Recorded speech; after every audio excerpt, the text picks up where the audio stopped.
इस मूवी की शुरुआत में हम देखते हैं दो मॉडर्न दिखने वाले काले आदमी अपने फैंसी अंडरवियर में बिकने के लिए खड़े हैं। उन दोनों के गले को एक चेन से बांध कर रखा हुआ है और ये जगह एक गुलाम बाजार है। अब इसी के साथ मूवी का फ्लैशबैक दिखाया जाता है, जहां पर हम देखते हैं कि दो बिछड़े सौतेले भाई जोल और रेजिस वेस्ट इंडीज में रहते हैं और एक दूसरे से बिल्कुल अलग जिंदगी जीते हैं। जोल एक मोनोरेशियल काला आदमी है जो अभी अभी जेल से आया है, जिसने एक बूढ़ी औरत का पर्स चुराया था।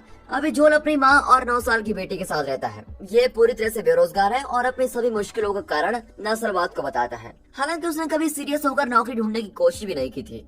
फिर दूसरी तरफ रेजिस एक बायरेशियल मैन है जिसने व्हाइट औरत के साथ शादी की है और उसकी 9 साल की एक बेटी भी है। और रेजिस एक समृद्ध शहर में भी रहता है जहाँ पर सब कुछ सही है और ये एक लोकल टाउन हॉल में मेयर के असिस्टेंट की नौकरी भी करता है। अब एक दिन रेजिस को उसके अंकल की कॉल आती है और वो बताते हैं कि उसके पापा मरने वाले हैं और उनकी आखिरी ख्वाहिश है कि वो अपने सभी बच्चों से मिले। हालांकि रेजिस इस पर ज्यादा गौर नहीं करता, क्योंकि जब रेजिस छोटा था तब वो उसके साथ नहीं थे। फिर रेजिस अपनी फैमिली के साथ खाना खाने लगता है, लेकिन रेजिस की वाइफ उसको धमकाती है कि क्या वो अपने पापा की आखिरी ख्वाहिश भी पूरी नहीं कर सकता। अब रेजिस की वाइफ ने बोल दिया है तो उसको मानना ही पड़ेगा, क्योंकि वाइफ की बात कौन टाल सकता है। तो अब रेजिस को बिना अपनी मर्जी के वहाँ जाना पड़ता है। अब अगले दिन रेजिस अपने गांव के लिए फ्लाइट लेता है जहां उसके पापा रहते हैं। एयरपोर्ट में रेजिस को जोल मिलता है। जोल भी अपने पापा के पास जा रहा होता है और दोनों भाई इतने सालों से कभी नहीं मिले थे। फिर वो अपनी सारी दूरियों को पीछे रखकर टैक्सी हायर करते हैं। रेजिस जोल को अपनी सक्सेसफुल लाइफ के बारे में कुछ बताता है और जोल भी शर्मसार होकर रेजिस को अपने बारे में झूठ झूठ बोल देता है कि मैं तो ऐसा कर रहा हूँ, मैं वैसा कर रहा हूँ। जैसे वो घर पहुँचते हैं तो देखते हैं कि वहाँ पर काफी औरतें बैठी हुई हैं और उनकी सौतेली बहन भी है। उनके पापा का रिश्ता काफी औरतों के साथ था, इसकी वजह से उन दोनों का रंग अलग अलग है। फिर अपने दोनों बेटों को सामने देखकर उनकी आंखों में चमक आ जाती है और मरने से पहले उनके पापा रेजिस और जोएल को बताते हैं कि उनको एक बहुत बड़ा खजाना मिलेगा। और ये सुनकर ये दोनों बहुत ही खुश होते हैं कि चलो कुछ तो मिलेगा। हालांकि उनको तब बहुत ही निराशा होती है जब उनको खजाने के रूप में सिर्फ कुछ डॉक्यूमेंट्स मिलते हैं, जो डॉक्यूमेंट्स उनके पूर्वजों के होते हैं। ये डॉक्यूमेंट्स कुछ दासों को मिलते हैं जिन्होंने कुछ महान काम किए होते हैं। रेजिस और जोएल के पूर्वजों को बहुत सालों बाद आजादी मिली थी। हालांकि इन दोनों को इस कागज के टुकड़े की कोई चिंता नहीं होती और वो अपनी बहन के सामने उन कागजों को फाड़ देते हैं। अब ये देखकर उस बूढ़ी औरत को बहुत ही गुस्सा आता है और अब वो उनको सबक सिखाना चाहती है। फिर बूढ़ी औरत उन पर कुछ धुआं फेंकती है, जिससे वो दोनों सीधे 17वीं सेंचुरी में पहुंच जाते हैं, जहां दास प्रथा अभी भी चल रही होती है। अब आगे हम देखते हैं कि जोएल और रेजिस जब उड़ते हैं तो वो खुद को अंडरवियर में और एक खुले मैदान में पाते हैं। उन दोनों को समझ ही नहीं आता कि हो क्या रहा है। फिर वैसे ही डरा हुआ कपल उनकी तरफ भागते हुए आता है। उनके पीछे 2 शिकारी भी भागते हुए आते हैं और दोनों भाइयों को लेके जाते हैं। फिर रेजिस और जोएल को स्लेव मार्केट में ले जाया जाता है और मोन्सियर जॉर्डन को बेच दिया जाता है। फिर जॉर्डन जोएल को खेतों में हेनरी के नीचे काम करने के लिए भेज देता है, जो एक निर्दयी और नस्लवादी इंसान है, और रेजिस को किचन में काम दिया जाता है। फिर थोड़ी देर बाद दोनों भाइयों को पता चलता है कि उन्होंने टाइम ट्रेवल किया है और वो सीधे 1780 में पहुंच गए हैं। यहाँ दास प्रथा अभी भी है। और फिर अगले दिन सभी दासों को फादर नकली बाइबल पढ़ा रहे होते हैं और बताता है कि कैसे काले लोगों को गोरे लोगों की बात माननी चाहिए। लेकिन दोनों भाइयों को इन बातों पर विश्वास नहीं होता और वो उसके खिलाफ खड़े रहते हैं। अब फादर हैरान रह जाते हैं जब रेजिस बाइबल की एक लाइन पढ़ता है। थोड़ी देर बाद हम देखते हैं कि जोएल खेतों में आने से थोड़ा लेट हो जाता है और हेनरी जोएल को खूब मारता है कि इतनी लेट क्यों हो गए। फिर हेनरी की टॉर्चर और जुल्म से परेशान होकर जोएल वहां से भागने की कोशिश करता है, लेकिन एक पॉल से टकराकर गिर जाता है और जोएल की इस हरकत की वजह से उसको सबके सामने कोड़े भी पड़ते हैं। अब उसी रात रेजिस को जॉर्डन अपने ऑफिस में बुलाता है और उसके पढ़ने की क्षमता की काफी तारीफ भी करता है। और फिर रेजिस को हेनरी के साथ बाकी दासों पर कंट्रोल करने की पावर भी दे देता है, यानी कि रेजिस को अब काफी पावर मिल गई है।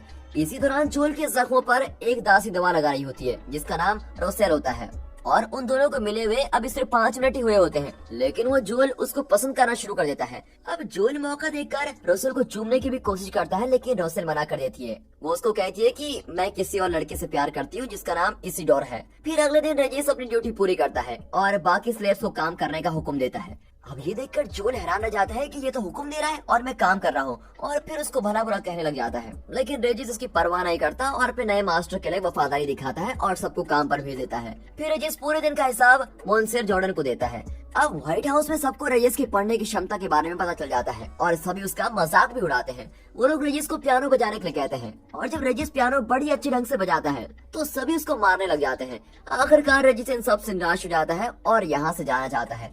अगली सुबह दोनों भाई एक जैविश आदमी जिसका नाम आइजैक है उसकी गाड़ी में चोरी से भागने की कोशिश करते हैं, और जब रेजिस और जोएल उसकी जगह पर पहुंचते हैं तो आइजैक उनको अंदर बुलाता है और बताता है कि उसे उन दोनों के बारे में सब कुछ पता है। फिर वो दोनों भाई आइजैक से दया की भीख मांगते हैं कि हमें बचा लीजिए, लेकिन आइजैक की खातिरदारी उन दोनों भाइयों को चौंका देती है और ऐसा लगता है कि उसने भी काफी भेदभाव झेला है। फिर थोड़ी देर बाद जॉर्डन के आदमी आइजैक के घर उन दोनों भाइयों को ढूंढने आते हैं, लेकिन उनके हाथ लगने से पहले दोनों भाई पीछे के दरवाजे से भाग जाते हैं।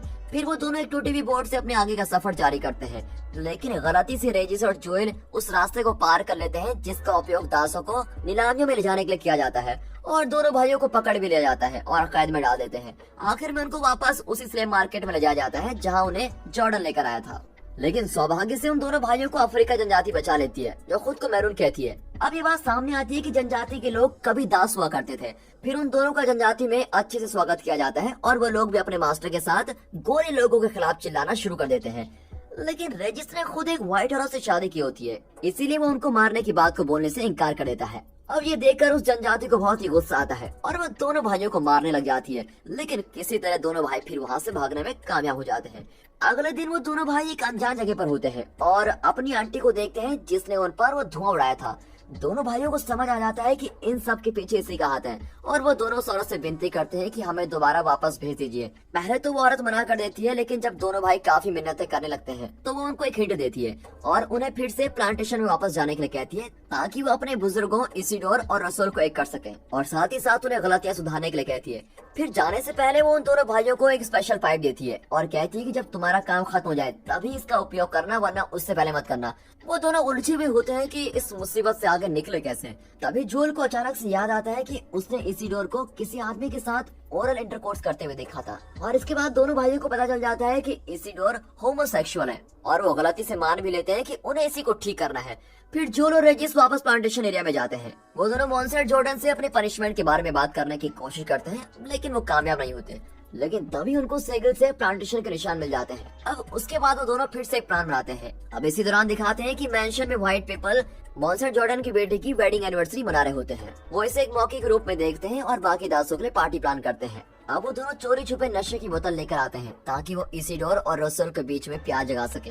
हालांकि उनका ये प्लान तब खराब हो जाता है जब रेजिस देखता है कि जोएल रसूल के साथ रोमांस कर रहा है, और जब वो लोग सो रहे होते हैं तब वो दोनों भाई इसिडोर और रसूल का संभोग करने के लिए फिजिकली हेल्प करते हैं। अब एक बार जब वो कर लेते हैं तो उनको यकीन हो जाता है कि उनका मिशन पूरा हो चुका है और उन्हें लगता है कि वो जब चाहे यहाँ से जा सकते हैं। ये सोचकर वो दोनों भाई व्हाइट लोगों से बदला लेने की सोचते हैं और मैंशन में चले जाते हैं और सबको अपमानित भी करने लग जाते हैं। फिर जोएल मॉन्सर की बेटी को किस भी करता है, जबकि रेजिस वहाँ का सारा फर्नीचर तोड़ने लग जाता है। रेजिस गोरी आदमी को थप्पड़ ही मार देता है और वैसे ही हेनरी अपनी गन के साथ वहाँ जाता है, और अब रेजिस और जोएल के चेहरे पर डर साफ साफ नजर आता है। फिर वो उस पाइप का इस्तेमाल करते हैं, लेकिन उस पाइप में कोई मैजिक नहीं होता और ऐसा लगता है कि वो मैजिकल पाइप जो उन्हें उस बूढ़ी औरत ने लिया था वो किसी दूसरे पाइप के साथ बदल गया है, और आखिरकार उन दोनों को कैद में दोबारा डाल दिया जाता है और अगले दिन उनको फांसी देने का फैसला भी किया जाता है। फिर उसी रात वो दोनों भाई बहुत ही भावुक हो जाते हैं और अपने जीवन के बारे में बताने लग जाते हैं। रेजिस अपने सफल शादी के बारे में बताता है और जोएल बताता है कि उसके पास कोई नौकरी नहीं है। वो दोनों भाई एक दूसरे को तसल्ली देते हैं और वैसे ही हेनरी वहाँ पर आता है और उनको फांसी देने के लिए बाहर लेके जाता है। हालांकि जैसे उनको फांसी लगने वाली होती है, मॉन्सर का बेटा विक्टर वहाँ से भाग जाता है क्योंकि वो ये सब कुछ नहीं देखना चाहता, और रसूल उसका पीछा करती है और देखती है कि विक्टर साथ वाली नदी में गिर गया है, और उसके परिवार के सारे लोग बहुत ही घबरा जाते हैं और विक्टर को देखने जाते हैं। और आगे हम देखते हैं कि इसिडोर मौके का फायदा उठाकर हेनरी को मारता है और दोनों भाइयों को वहाँ से भगा देता है। फिर जैसे ही दोनों भाई भागते हैं उनको विक्टर नदी में दिखाई देता है और बिना कुछ सोचे समझे दोनों भाई नदी में कूद जाते हैं।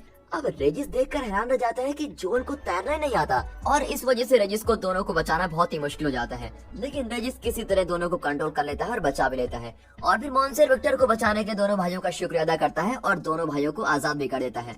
रेजिस और जोएल को वैसे ही डॉक्यूमेंट दे जाते हैं जो उनके पापा ने उनको दिया था। हालांकि दोनों भाई खुद की आजादी से पहले इसिडोर और रसूल को आजाद करने के लिए कहते हैं और ये डॉक्यूमेंट भी उनको देने की विनती करते हैं, लेकिन मॉन्सर जॉर्डन को ये विनती बहुत ही अजीब लगती है। फिर भी वो मान जाता है। अब इस तरह दोनों भाई इसीडोर और रोसेल को आजाद करने में सफल हो जाते हैं, लेकिन अभी भी उनको मालूम नहीं होता कि वो मैजिकल पाइप कहाँ है और उसको कहाँ से ढूंढे और वो कैसे मॉडर्न टाइम में दोबारा पहुँचे। फिर जैसे जैसे दिन बीतते जाते हैं उन भाइयों को लगता है कि वो कभी घर वापस नहीं जा पाएंगे। इसीडोर और रोसेल डॉक्यूमेंट्स के साथ प्लांटेशन छोड़कर जा रहे होते हैं और भाइयों को गुड बाय भी कहते हैं। दोनों भाई दूर से उनको जाते हुए देखते हैं और वैसे ही हेनरी उनको काम में वापस जाने के लिए कहता है। अब हेनरी अपना पाइप निकालता है और स्मोक करने लगता है। हेनरी दोनों भाइयों को अपमानित करने के लिए उनके मुंह पर धुआं उड़ाता है, लेकिन वैसे ही दोनों भाई वहां से गायब हो जाते हैं और इससे पता चलता है कि असली पाइप को हेनरी नहीं चुराया था। अगले सीन में हम देखते हैं कि दोनों भाई वापस प्रेजेंट में आ चुके हैं और यहाँ वो अपने पापा की बहन को वही डॉक्यूमेंट पकड़ा देते हैं और अब वो दोनों चिंता मुक्त हो जाते हैं। अब कुछ महीने बीत जाते हैं और जोएल को कंस्ट्रक्शन साइट पर रेगुलर जॉब मिल जाती है, लेकिन जोएल फिर भी शिकायत करता है कि उसको कम तनख्वाह मिल रही है। उसको लगता है कि ये उसके काले रंग की वजह से ही है। अब इसी दौरान रेजिस अपने काम पर वापस टाउन हॉल चला जाता है और एक दिन रेजिस ऑफिस से निकलते वक्त मेयर से मिलता है, जो नस्लवाद का मजाक करता रहता है। लेकिन रेजिस अब पहला जैसा नहीं रहा, वो मेयर के खिलाफ खड़ा हो जाता है और उसके आगे हम देखते हैं कि रेजिस, उसकी वाइफ जोएल और उसकी माँ रेजिस के लिविंग रूम में बैठकर बातें कर रहे होते हैं। दोनों भाई इस बात को मानते हैं कि जो भी उनके साथ हुआ है उससे पूरी फैमिली एक साथ मिल गई है, लेकिन उन दोनों की बेटियों के बीच में काफी बहस हो जाती है, जिसकी वजह से वो डॉक्यूमेंट फाड़ने लग जाती है और एंड में रेजिस और जोएल अपनी बेटियों की तरफ भागते हुए नजर आते हैं। और दोस्तों यहाँ पर ये मूवी खत्म होती है।